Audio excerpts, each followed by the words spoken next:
hacia esa cara. Ahí, todas las caras proximales, para que se forme el arco, tienen que converger hacia el lugar. Metan eso en la cabeza porque más adelante vamos a tomar esta convergencia como punto de partida para la masticación.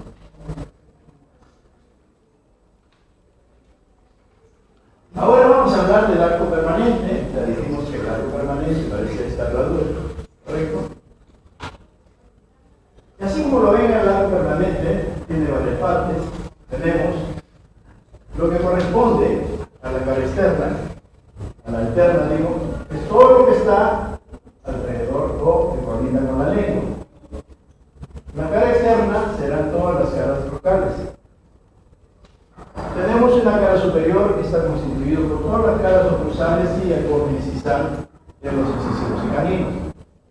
Y tenemos una cara que está implantada en el proceso óseo, que se conoce como la cara interna y que está formada por todas las piezas o todas las porciones radiculares de las piezas dentales. Y estas son las partes de un arco dental, ya sea superior o ya sea inferior, ya sea un temporal o ya sea un permanente.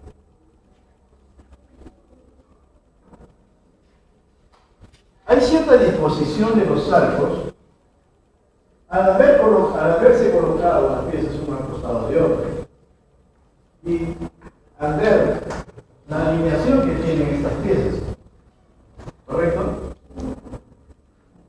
Van a ver que se van a presentar en cada uno de los arcos estos segmentos. Entonces, en cada uno de los arcos se va a presentar 3 segmentos. ¿Sí? El segmento que se llaman los segmentos dentarios, y tenemos el primer segmento, está constituido por las piezas anteriores. Desde la cara distal del canino, de un lado, hacia la cara distal del canino del otro lado. Se le conoce también como el segmento de los bordes incisales. Y tenemos 2 segmentos posteriores, ¿correcto? Que está desde la cara mesial del primer premolar hacia atrás. Y esos son los segmentos posteriores. En conclusión, entonces podemos decir que los arcos, tanto superior como inferior, tienen 3 segmentos. Uno anterior, 2 posteriores. Salud. Ahora, ¿quién da la forma final a los arcos dentarios? Cada vez que les hago una pregunta es porque eso les va a tomar. ¿Qué pieza dentaria? Definitivamente le están dando estas últimas piezas dentarias, sea la tercera, sea la segunda. Y eso depende de su ubicación en el arco, ya que se ubique hacia buscar, hacia lingual o en otra dirección.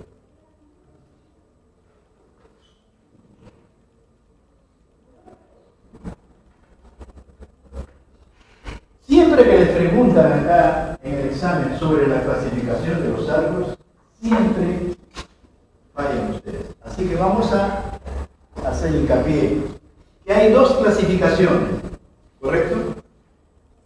La clasificación desde el punto de vista general y la clasificación según su forma. ¿Ok? Y esta es la que les van a preguntar allá en el 4-5 o en el 5 cuando van a llevar a ustedes prótesis totales, prótesis parciales. La clasificación general se clasifica en rectangular. Esto quiere decir que las características de la posición y forma que tienen los arcos, sea superior o inferior, adopta la forma rectangular.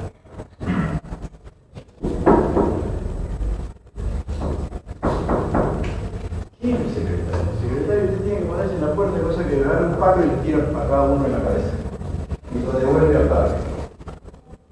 Lamentablemente que uno no puede estar atendiendo a cada uno que toca la puerta. Ya les dije la primera clase. La primera clase dejaba entrar así a todos los alumnos hasta 10 para que se cumpla la hora de término.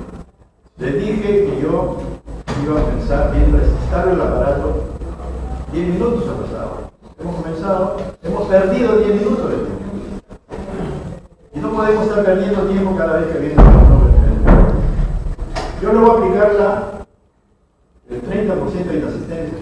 El alumno que acumula 5 inasistencias, indudablemente que puede dar el examen final, pero no va a perder el examen final.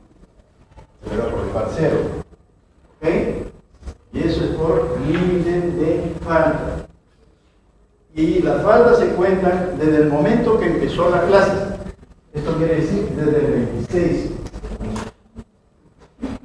de agosto. ¿Ok? Bueno, volviendo a la clasificación general. Para que ustedes, cuando vayan a su clínica, preclínica, cuando quieran ustedes hacer pruebas totales, tienen que tomar esta clasificación. Porque ustedes no conocen al paciente cómo ha tenido sus dientes, qué forma han tenido sus arcos. Entonces, hay 3 grandes clasificaciones en lo general. Esta es la triangular. Esta es una clasificación, miren cómo está, diferente a esto. Miren el paladar como tienen, estos son de los respiradores bucales por lo general, o aquellos que se chupan el dedo. ¿Saben qué? Cuando se chupan el dedo o respiran por la boca, se van a generar presiones y modifican la bóveda palatina. Y por último tenemos el ovoidal. Este es uno de los mejores arcos que se pueden trabajar, ¿no? Y que es un excelente para que se ubiquen las piezas dentarias en una posición correcta. Indudablemente que este va a necesitar ortodoncista, de todas maneras. ¿Por qué? En esta zona no se van a poder ubicar correctamente las 6 piezas dentarias que corresponden. Como están comenzando acá, ya está comenzando un apiñamiento. Acá no me ha salido todavía el canino permanente. Ahí tenemos un canino temporal. Y ya perdió espacio. Entonces, tienen que estar pensando ustedes que este paciente va a necesitar ortodoncia. En conclusión, entonces, podemos decir que desde el punto de vista general, los arcos permanentes se clasifican en rectangulares, triangulares y ovoidales. Ahora, la otra clasificación es segunda forma. Segunda forma, y esto es según los segmentos, aplicando los segmentos. Observen el segmento anterior, no es tan curvo, pero observen los segmentos posteriores, son convergentes. Y eso se le llama la ovoidal. La parabólica, observen, aquí ya se presenta en el segmento anterior ya una curvatura mayor que esta. Y los segmentos posteriores son divergentes. La otra clasificación es la hiperbólica. Y aquí tenemos problemas con esto. Presentamos que hay una curvatura exagerada aquí, esta es una relativa curvatura, y estos son los pacientes que van a necesitar ortodoncia. ¿Correcto? Porque como dijimos, acá va a generarse un apiñamiento dentario por la falta de espacio para que se ubiquen en forma correcta las piezas dentarias. Después viene la elíptica, miren la curvatura, si vamos con la ovoidal, aquí es más curva que esta, y sus segmentos posteriores son convergentes. Y por último tenemos este arco. Indudablemente que este arco es muy raro, y esto por lo general se presenta en los varones. Si ustedes quieren tomar una impresión para hacer un estudio de los arcos de las piezas dentarias, es muy difícil encontrar una cubeta para esto, porque ya saben que por lo general las cubetas son siguiendo la configuración de los arcos, y acá tenemos un acodamiento acá. Por lo tanto tenemos acá en el segmento anterior es recto y los segmentos posteriores es paralelo. Lo que deben hacer ustedes es que de su casa deben traer su olla para poner una impresión acá. ¿Ok? Porque no va a haber batería o cubetas que podamos obtener una impresión correcta. Todo arco dentario tiene dos diámetros, ¿correcto? El diámetro longitudinal y el el diámetro transversal. Pero antes de entrar de lleno a saber cuáles o cómo se obtienen estos diámetros en los arcos permanentes, como en los arcos temporales, vamos a ver esto. Si observamos este arco, a esto le llamamos el ancho del arco. Y ese ancho lo traducimos nosotros al diámetro transversal del arco, ¿correcto? Pero acá tenemos la longitud o el largo del ancho del arco, que va desde la parte más prominente de los incisivos hacia una línea tangencial que pasa por las caras distales de las últimas piezas. A este se le llama el diámetro longitudinal del arco. Pero hay algo. ¿Qué cosa es la longitud del arco? ¿Será igual a lo que acabo de hablar?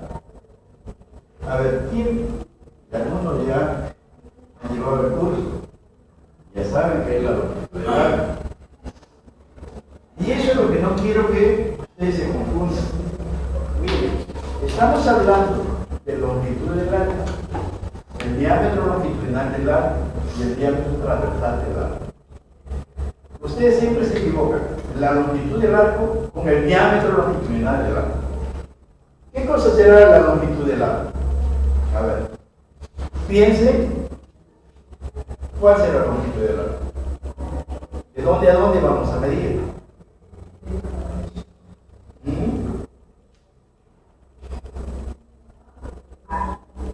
¿De dónde medimos? La longitud del arco no viene a ser sino la suma mesiodistal de todas las piezas dentarias de un mismo arco. Yo mido el diámetro mesiodistal, un tercero, un segundo, primero, un segundo premolar, un primer premolar, el canino, un hemiarco, me paso al otro hemiarco, lo sumo y al final sumo todas esas piezas y me va a dar la longitud del arco. Entonces, ¿qué es la longitud del arco? La longitud del arco es la suma mesiodistal, ojo, esta es la suma mesiodistal de todas las piezas dentarias de un mismo arco. ¿Ok? Y no me confundan con el diámetro longitudinal del arco. Ahora lo vamos a ver. ¿Qué es la longitud del arco? ¿Qué es el diámetro longitudinal del arco? ¿Qué es el diámetro transversal del arco? Entonces, ¿cómo obtenemos la longitud del arco? Sumando todas las piezas dentarias por sus caras, ya sea bucales o linguales, inicial a distal de cada una de estas piezas. Y nos da una longitud. O sea que yo sumo de acá hasta acá. Este es el diámetro mesiodistal de esta pieza, de esta, y me va a dar la totalidad de la longitud del arco. Ahora, si yo les tomo a sus 20 añitos, que tienen muchos de ustedes, les tomo una impresión y mido la longitud del arco. Después, a los 30 años les tomo otra impresión y lo mido otra vez. ¿Serán las mismas medidas? ¿Serán las mismas medidas? No. ¿Por qué? ¿Por qué no?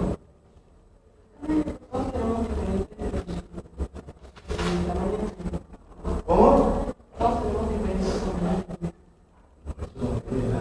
No tiene que ver. Una vez que salga el tamaño del diente, yo te estoy midiendo con los mismos tamaños, porque no se va a reducir el tamaño. Hipotéticamente no se va a reducir, pero sí se va a limar. El diente no está. ¿El diente está pegado al hueso? ¿Ah? No está pegado. ¿Qué hay entre medio del diente? Lo separa. ¿Qué lo separa al diente del hueso? El periodonto, correcto. El periodonto son fibras colágenas, correcto,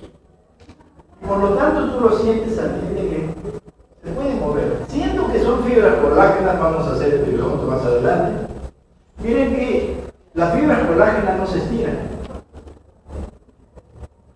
Pero las fibras colágenas en el espacio periodontal van a actuar como si fueran elásticas. Ya les digo que no son elásticas, pero van a actuar como si fueran elásticas. ¿Por qué? ¿Por qué lo sentimos al diente que se mueve? Ustedes agarran, indudablemente, para ver la movilidad dentaria, no podemos movernos con nuestros dedos, porque las puntas de nuestros dedos son muy sensibles y van a sentir que se mueve más el diente. Tienen que agarrar dos instrumentos y ver que si se mueve o no se mueve el diente. Van a ver que hay un movimiento mesodistal, bucolingual y de inclusión. Y eso está dado por esta fibra. Pero ¿por qué se mueve?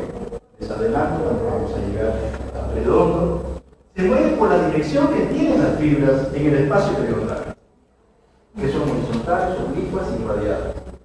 Y por otro, lo más importante que es que las fibras periodontales en el espacio periodontal no están rectas. ¿Cómo están? Así. Que parecen un resorte. ¿Han visto? ¿Han visto los resortes? ¿Han visto los resortes de los sillones? ¿Qué pasa cuando se sientan ustedes en un sillón? Su movimiento se hunde. ¿Ok? Cuando se paran, ¿qué pasa? Recupera el espacio.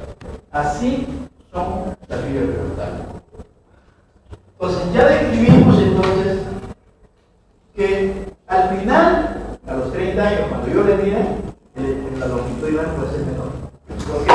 Por la flexión que van a tener las caras proximales. Por eso, y usted me va a dar la razón, que ya el que tiene 25 o ya el que tiene todos sus dientes completos, ¿no? A los 22, van a chifa y el chifero, ¿qué les da? Cuando terminan el chifa, ¿qué les da? Un montadiente. ¿Por qué? Medio chifa se le quedó en el espacio, ¿no? Porque ya se ha animado los dientes. Por eso, cuando yo mido a los 20 y mido a los 30, el arco, la longitud del arco no va a ser igual. Va a disminuir la longitud del arco. ¿Por qué? Por la fricción de las caras proximales en el momento de la masticación. Ahora vamos a ver diámetro transversal, ¿correcto? Tenemos el arco maxilar. El diámetro transversal lo vamos a medir de la parte más ancha, ¿no?, del diente. ¿Y dónde se ubica? En la primera molar, ¿correcto? Entonces va de la parte más prominente. ¿Y dónde queda la parte más prominente? En las molares de la cara bucal. A ver, esa dos, ya hicimos la clase pasada. ¿Dónde quedaba?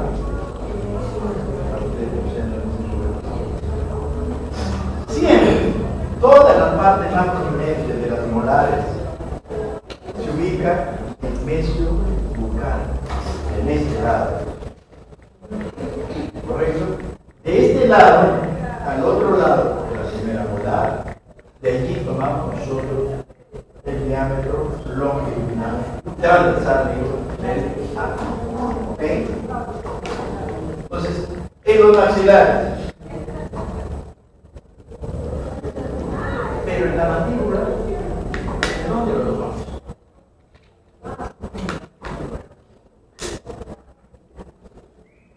Lo tomamos de las terceras molares, o si no hay terceras molares, de los segundos molares de la parte más prominente de las caras bucales.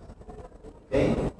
En conclusión, entonces, podemos decir, el diámetro transversal del arco superior o maxilar lo tomamos de las primeras molares, la parte más prominente de las primeras molares, y en el arco mandibular lo tomamos del tercero. Si no existe el tercero, lo tomamos del segundo, la parte más prominente del segundo, la tercera molar. ¿Okay? ¿Está bien hasta acá? ¿O alguien ha entendido? El arco mandibular se toma de la tercera molar. Si existen terceras molares, lo podemos tomar de los terceros molares. Pero si no existen terceros molares, lo tomamos de la parte más prominente de los segundos. ¿Correcto? Porque si ustedes observan, miren el diámetro transversal de la parte anterior del arco y miren el diámetro de la parte posterior del arco. El arco es divergente, ¿no? El diámetro longitudinal, y les decía que no se confundan con la longitud del arco. El diámetro longitudinal aquí en el arco maxilar se toma de la parte más prominente de los incisivos o del incisivo central hacia una línea tangencial que pase por las caras distales de la última pieza. Este es el diámetro longitudinal del arco. El diámetro longitudinal del arco se toma tanto en el arco maxilar como en el arco mandibular de la misma pieza dental. Acá tenemos la mandibular, de la parte más prominente de los incisivos hacia una línea tangencial que puede ser la tercera o que puede ser la segunda. ¿Okay?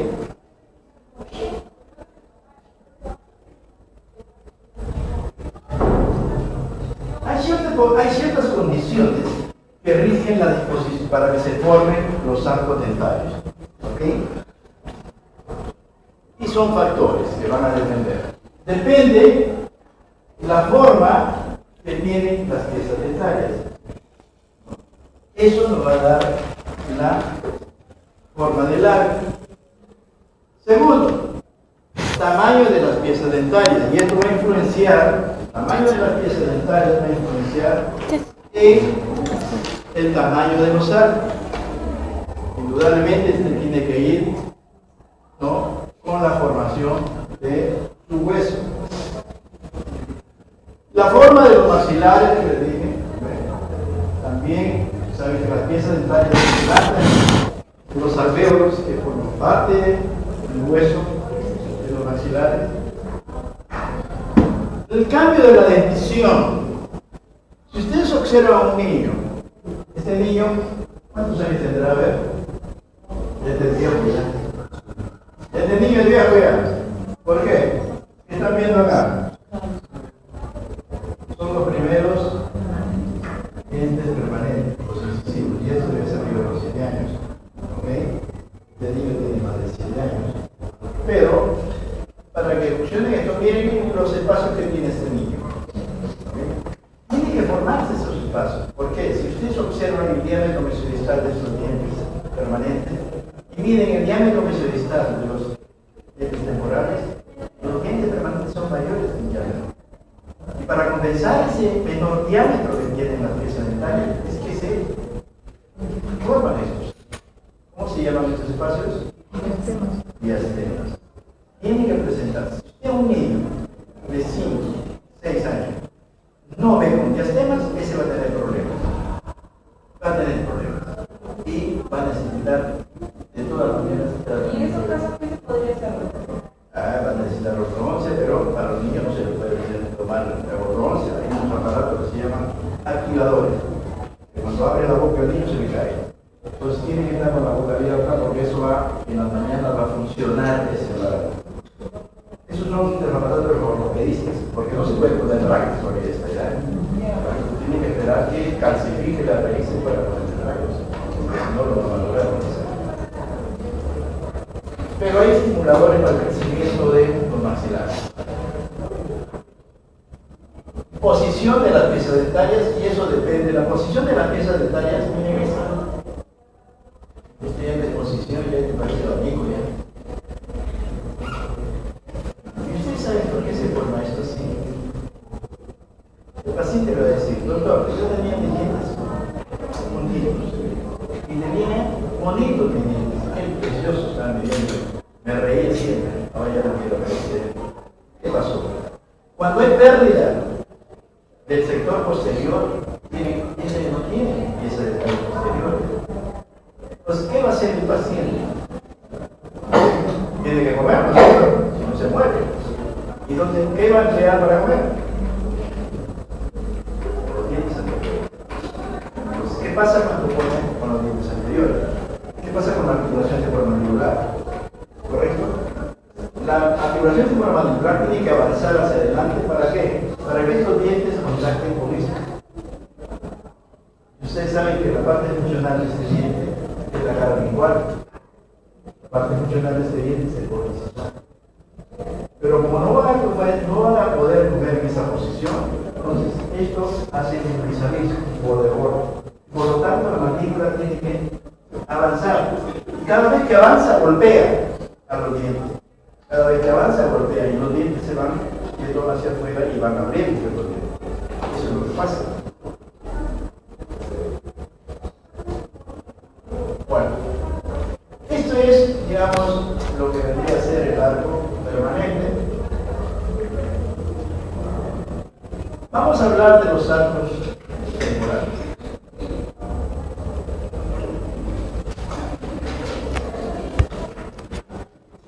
Lo primero que vamos a ver es qué forma tiene. Y eso es, cada vez que ustedes se preguntan, es qué forma tienen los arcos dentarios.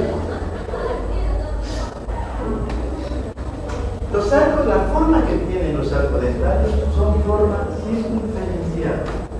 Y no se confundan con los de permanente, que son de herradura, ¿correcto? Permanentes son forma de herradura.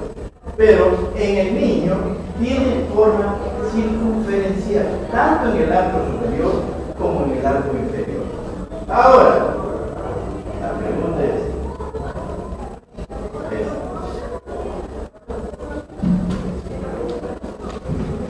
¿por qué parte de la superficie dentaria pasa esa circunferencia? En el arco maxilar, ojo, ¿saben cuánto me lleva para hacer esta diapositiva? 2 meses para hacer esto. Miren en el arco superior por dónde pasa la circunferencia. Va a pasar por los bordes incisales en el arco superior temporal, va a pasar por los bordes incisales, punta de canino, surco mesiodistal del primer molar temporal y cruza la cúspide mesiolingual del segundo molar temporal. ¿Correcto? ¿Repito? Sí. Entonces, los arcos dentarios superior y inferior de los temporales tienen forma circunferencial, no de círculo. Porque ustedes van al examen con el círculo, no es. Un círculo es diferente a una circunferencia. Forma circunferencial. Ahora, ¿por dónde pasa esta línea? Forma la circunferencia. En el arco superior pasa por los bordes incisales de incisivos y caninos. En el primer molar pasa por el surco mesiodistal. ¿Okay? Este es el surco mesiodistal. Y en el segundo molar cruza la cúspide mesiolingual. ¿Qué diferencia hay con el arco mandibular? ¿Por dónde pasa en el arco mandibular? La diferencia va a ser esta. Las primeras molares. ¿Correcto? ¿Por dónde va a pasar en la primera molar? Va a pasar por las cúspides bucales. Y después va a pasar por la cúspide mesiolingual del cerebro. ¿Correcto? ¿Entendido o no entendido? ¿Secretario entendió o no entendió, secretario? ¿Sí? Hasta acá nomás. Allá no. ¿Le repetimos? Sí. Eso le va a costar. Bueno, vamos a repetir el comienzo, ¿correcto? Decíamos que el arco temporal tiene forma circunferencial, ¿correcto? Tanto en el arco superior como en el arco inferior. Ahora, ¿por dónde pasa esa circunferencia? En el arco superior pasa por los bordes incisales de incisivos y caninos. Cruza el surco mesiodistal del primero y atraviesa la cúspide mesiolingual del cerebro. En el arco mandibular, ¿por dónde pasa esta circunferencia? También por los bordes incisales de incisivos y caninos. Pero cuando llega al primer molar, ojo, va a cruzar las cúspides bucales. O sea que va a ir por encima de las cúspides bucales y luego cruza la cúspide mesiolingual del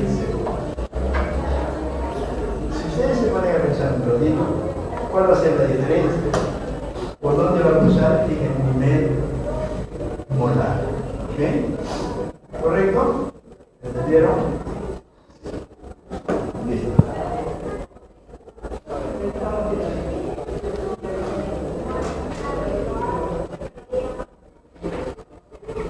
Los diámetros son casi similares como los del diámetro.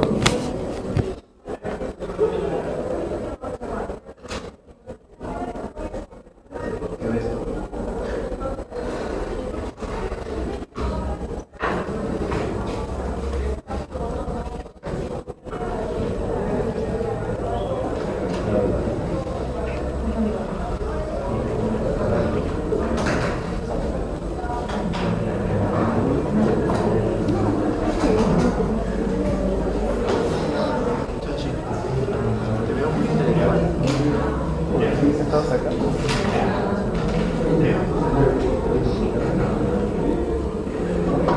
Chachi, saca tu cuerpo.